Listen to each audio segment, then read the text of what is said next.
তারা বিমানবন্দরে গিয়ে ওয়েট করছে, কিন্তু তারা যেতে পারছে না। এরকম সংখ্যা ছিল অনেক। তো এগুলো পত্রপত্রিকায় দেখার পরে আমি এবং আমার রানের ফ্রেন্ড দুজন মিলে জনস্বার্থে একটি মামলা ফাইল করি।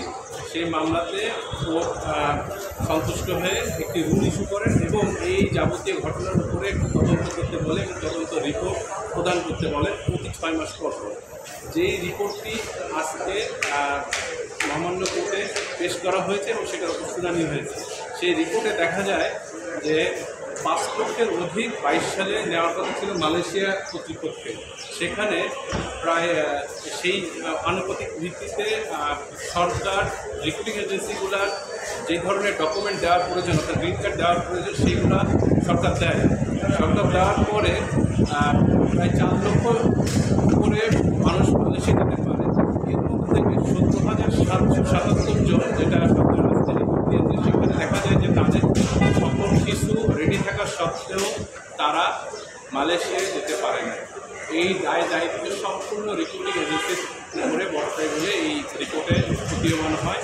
সাথে সাথে এই রিপোর্টে বলা হয়েছে যেই সকল এজেন্সিগুলো এর সাথে দায়বদ্ধ তাদের আইনগত ব্যবস্থা নেবে এবং যারা যেতে পারেন নাই তাদের টাকা পয়সা যেগুলো নেওয়া হয়েছে, অর্থাৎ সরকারি যে নির্ধারিত ফি, এটা বলা হয়েছে 78,000 টাকা।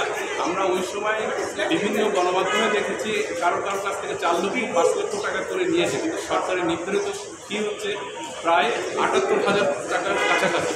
তো যেই টাকাগুলো তারা অলরেডি নিয়েছে, তাদের যদি তথ্য প্রমাণ থাকে তাহলে তাদেরকে ফেরত দিতে ওই এজেন্সিগুলো বাধ্য। সাথে সাথে ওই এজেন্সির বিরুদ্ধে কী ধরনের ব্যবস্থা নেওয়া হয়েছে, তাদের বিরুদ্ধে আইনগত ব্যবস্থা বলতে তারা যদি ফ্রড করে থাকে ফৌজদারি মামলা হবে, এই ধরনের কোনো কিছু আমাদের এই রিপোর্টে নাই। তো মহামান্য কোর্টকে আজকে আমরা সুনির্দিষ্টভাবে বলেছি যে তারা নেক্সট একটা কমপ্লায়েন্স দিক, যেখানে বলা থাকবে যে তারা বলছে যে এজেন্সিগুলো রিক্রুটিং এজেন্সিগুলো দায়বদ্ধ, সেই এজেন্সিগুলোর বিরুদ্ধে ব্যবস্থা নেওয়ার জন্য সুপারিশ করা হয়েছে। কী ব্যবস্থা নিয়েছে সেটা আমরা জানার জন্য মহামান্য কোর্ট আগামী আগস্টের 27 তারিখে আবার ডেট রেখেছে এবং আগস্টের 27 তারিখে ডেট রেখেছে এবং বলা হয়েছে যে যেই সকল বিষয়গুলো নিয়ে যে তাদেরকে পাঠানো, অর্থাৎ সরকার এই রিপোর্টে আরেকটা জিনিস বলছে যে সরকার অলরেডি ইনিশিয়েটিভ নিয়েছে যে মালয়েশিয়া কীভাবে পাঠানো যায়, অর্থাৎ এই যারা ভুক্তভোগী আছে তাদেরকে পাঠিয়েছে কিনা, অথবা না পাঠালে তাদের টাকাগুলো ফেরত দিয়েছে কিনা, এবং রিক্রুটিং এজেন্সি যেগুলো দায়বদ্ধ তাদের বিরুদ্ধে কী কী ব্যবস্থা নেয় সুনির্দিষ্টভাবে আগামী 27 আগস্ট রিপোর্ট দিতে বলা হচ্ছে। Thank you.